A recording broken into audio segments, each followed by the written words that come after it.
Yan guys, oh. Umorder kami nung TDD na 8 LED guys na may fan at may balas yan guys. Napakaganda niya, no? Dalawa yan guys kasi yung kakabitan natin Mio 4.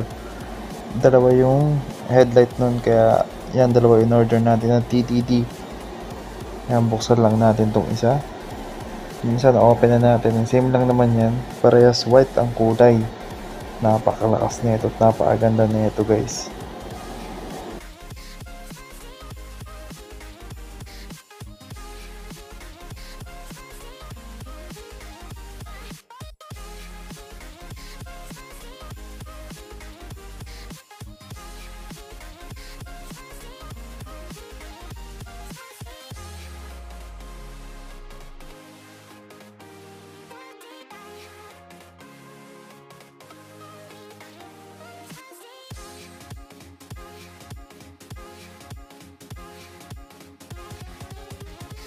Meron pa tayo isang in-order guys. Ito, stay bracket na original yan. Pang Mio 4 yan o Mio Soul. Sukat na sukat yan. Ito na guys, kailangan lang natin baklasin siyempre yung kakasarap para mailagay yung ilaw, may wirings, tsaka mailipat yung stay bracket. Papalitan na kasi natin yung nasira. Mamaya makikita nyo yung nasira na stay bracket, nabasag siya, nag-crack, kaya kailangan natin palitan siyempre yung bago na para iwas abala ulit pagka bumigay na naman.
Ayan guys, susukat na natin yung bagong stay bracket. Yan, oh, bagong bago yan guys. Oh, makintab-kintab pa yung luma. Halatang luma na tsaka may basag. Yan, ganyan magiging forma niyan. Napaka-importante niyan para mahawakan yung kaha natin. Kasi converted tong galing salty pala tong motor. Naging ginawa nating Mio 4. Kaya kailangan ng stay bracket. Kasi yung bracket ng niya na stock pang Mio Sporty. Ito stay bracket to pang Mio Soul at Mio 4.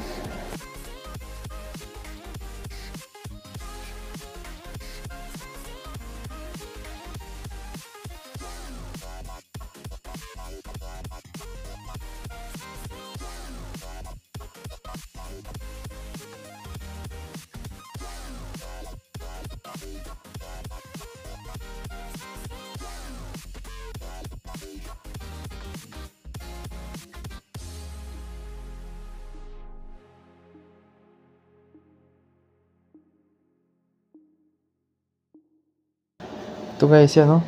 Tapos ko ng i-wiring. Ngayon, ilalagay ko na siya dun sa pinaka-headlight natin, yung ating LED. Yan, tapos siya wirings, yung balas, na pagdikit ko na. Ngayon, yung high and low, okay na. Pati yung ground, yan, ilalagay na lang to. Tapos, testing na lang natin.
Ito na yung TDD natin na ilaw. Yan, off, on, high, and low.